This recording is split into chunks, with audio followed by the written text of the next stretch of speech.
this summer? Was there anything different in your preparation, mindset, anything like that going into this year? No, I think this was the first. Well, this is the first time I didn't make the playoffs, right? So it was a long off season, the longest I've been a part of. I had a surgery. It's my first time getting surgery in the off season, so I had to get a surgery shortly after the season ended. So it was more for me physically taking a break, mentally kind of getting that escape that I needed before I strategically figure out how I wanted to attack my off season and how I wanted to get better. But it started with just rehab, to be honest with you. I got surgery, and then I started rehabbing my shoulder. And that was, 10 weeks.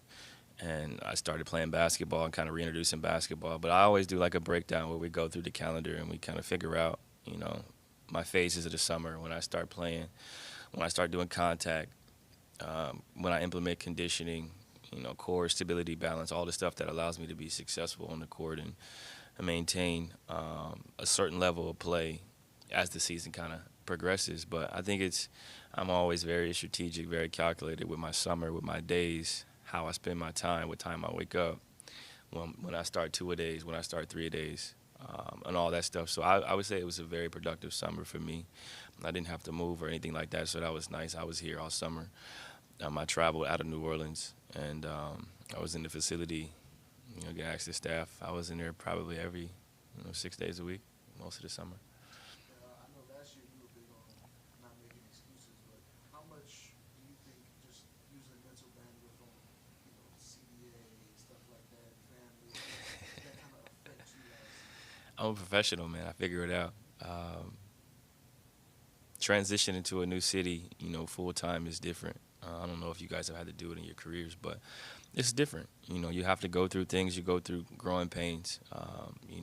Being a first time father is different. It's a unique experience, and it's the best thing that's ever happened to me. But it was difficult. Trying to figure out how to do it, how to balance basketball, and the same things that everybody battles with as parents is what you go through as an athlete.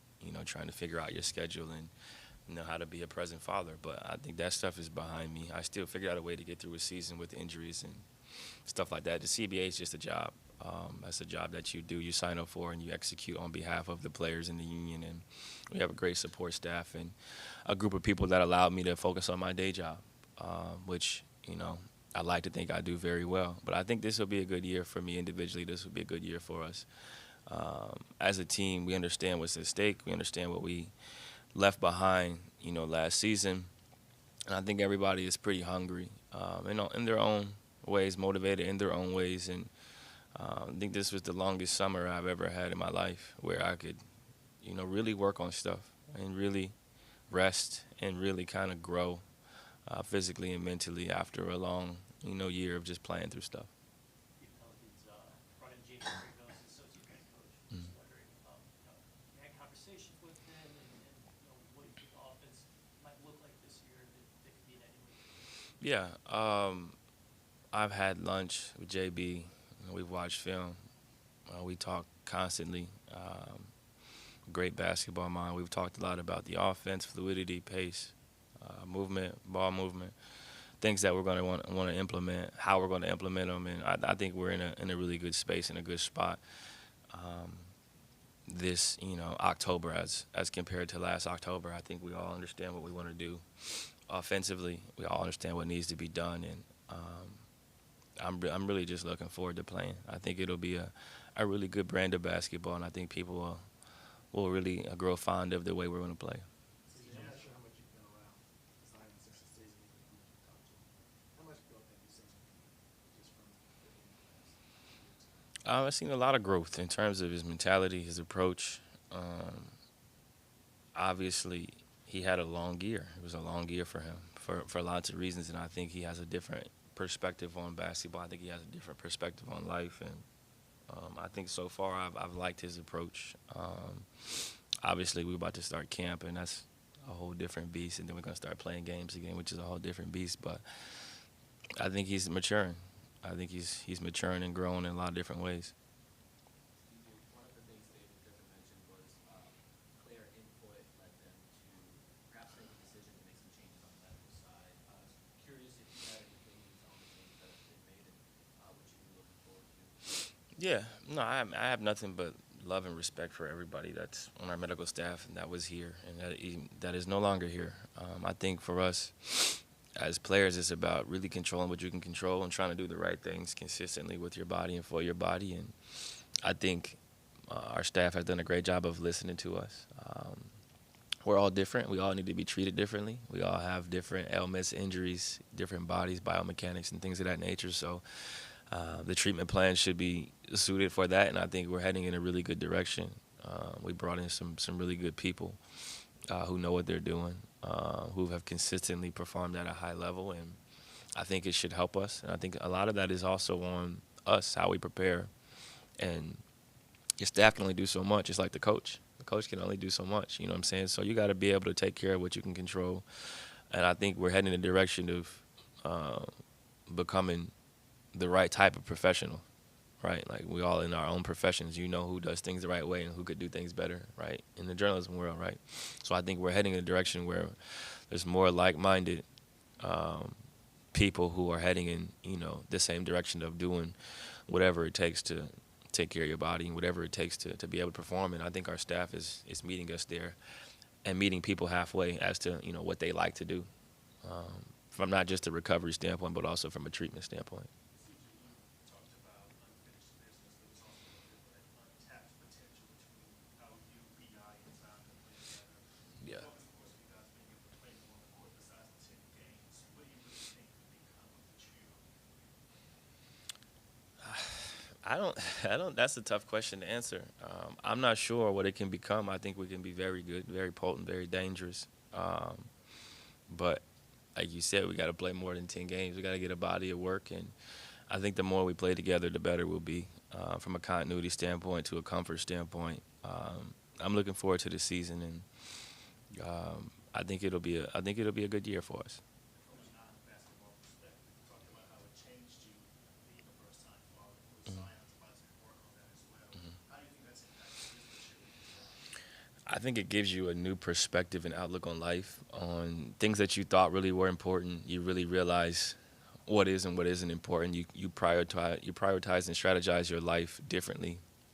I think you get true meaning out of having a kid, especially when you want to be involved. And fatherhood is the best thing that's ever happened to me. I think it's the greatest gift that we probably can possibly receive on earth. And I think for him, it'll give him clarity, it'll give him perspective, it'll give him poise, sanity, right? You got games, you got a lot of stuff going on in your life that we all battle.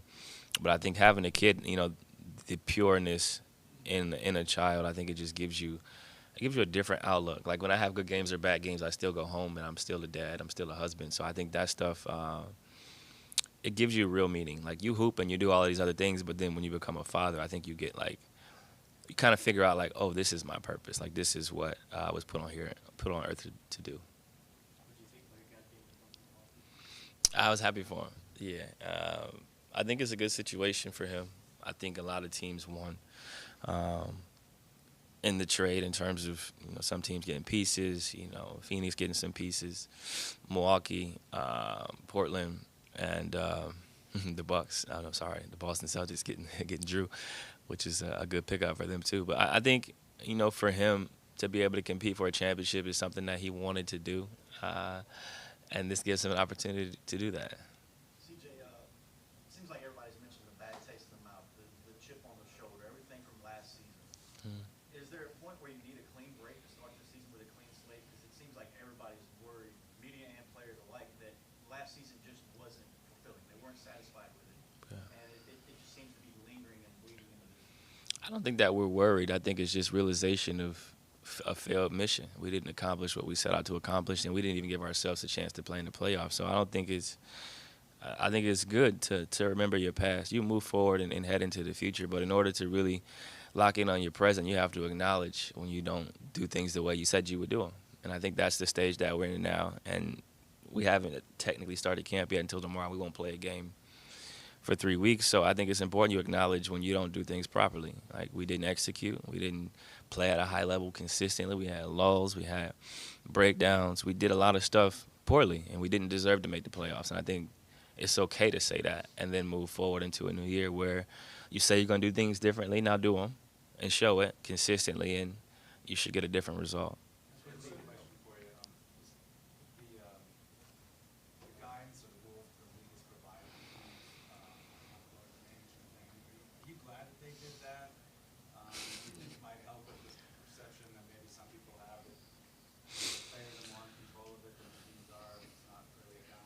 Yeah, I think it's a combination of things. I think the league is trying to figure out ways to, make our game better, to help grow the game, understanding that fan engagement is extremely important for all of us. As a fan of sports, when you go to a game, you want the stars to play. You're paying a premium on a ticket or you're watching. Maybe it's a cable package, whatever you have. You want to see the best players play. And I think this is a way that allows us to head in that direction. Now, obviously, player safety and health is important and is first and foremost, right? You don't want to put players out there who are injured. So if guys are hurt, they should not play. I'm not in favor of that. And if guys are healthy, they should play. And I think it's team discretion. Obviously, some teams are going to do what they do. They have a plan in place for their players specifically with a goal in mind, which is to win a championship, right? So if they feel like something is best for them and is going to get them in the direction of winning a championship, they're going to do that. But I think for their fans, and as a player who loves to compete, you want the best players to be out there when they're fit to be out there. Considering how much last season you spent kind of fighting through the physical stuff, you were sick early in the year. Yeah. Was there a point in the summer you were like, man, I feel like myself again? I felt like this on the court. Yeah, I'd say 11 weeks after my surgery. So, end of June. I just feel better. I have no splint on my hand or anything like that. So you just feel better. But it'll be a good year, man. It'll be a good year.